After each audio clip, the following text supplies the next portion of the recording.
नमस्कार दोस्तों, मैं नारायणी कुमावत आपका स्वागत करती हूँ। आज हम सुनते हैं एक बहुत सी सुंदर सी कथा। प्राचीन भारत की एक लोक कथा है। किसी राज्य में एक राजा था। वो बहुत ही धार्मिक और वीर था। राजा में कई गुण थे। एक दिन उसके दरबार में एक ज्योतिषी आया। किसी मंत्री ने बताया कि ये बहुत ही सिद्ध ज्योतिषी हैं। इनकी भविष्यवाणियां हमेशा सच होती हैं।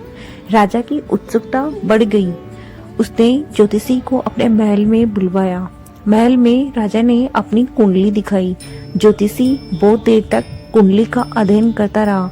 फिर उसने राजा को कहा कि महाराज, आपका तो जीवन ही बेकार है। आपके सारे रिश्तेदार आपके सामने ही मारे जाएंगे। आप अपने वंश में अकेले रह जाएंगे। ज्योतिषी की बात सुन राजा को बहुत धक्का लगा। वो निराशा में चला गया। उसका काम में मन नहीं लगता। दरबार में भी अनमना सा रहने लगा। ये देख सारे मंत्री परेशान हो गए, लेकिन किसी की हिम्मत नहीं हुई कि राजा से कुछ पूछ सके। एक दिन मणिराज नाम के एक समझदार मंत्री ने एकांत देखकर राजा से उसकी उदासी का कारण पूछ ही लिया। राजा ने कहा कि उस ज्योतिषी ने कहा कि मेरा पूरा परिवार मेरे सामने ही खत्म हो जाएगा। इस बात से मुझे गहरा सदमा लगा है। मैं परिवार की सुरक्षा को लेकर परेशान हूँ। मंत्री समझ गया कि राजा किसी कारण से परेशान है। उसने कहा, महाराज, मैं एक पंडित जगन्नाथ जी को जानता हूँ। वे भी बहुत सिद्ध हैं। मेरे ख्याल से एक बार उनसे भी बात करना चाहिए।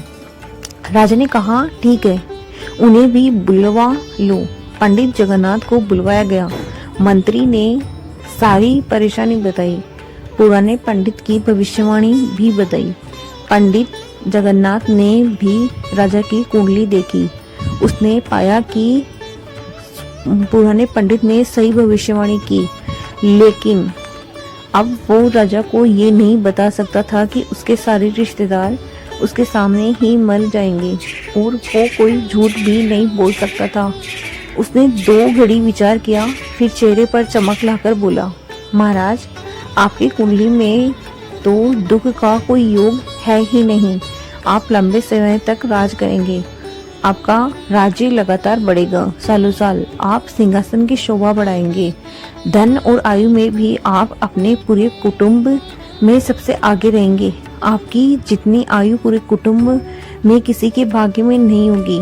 आपकी कुंडली में मुझे कुछ गलत नहीं दिख रहा। पंडित जगन्नाथ ने पुराने पंडित की बात दोहराई कि राजा के जीते जी उसके सारे रिश्तेदार मर जाएंगे। ये कहकर कि पूरे कुटुंब में उससे ज्यादा किसी की आयु नहीं। लेकिन राजा को पंडित की बात सुनकर काफी संतोष हुआ। उसे खूब सारा इनाम दिया। धन्यवाद दोस्तों।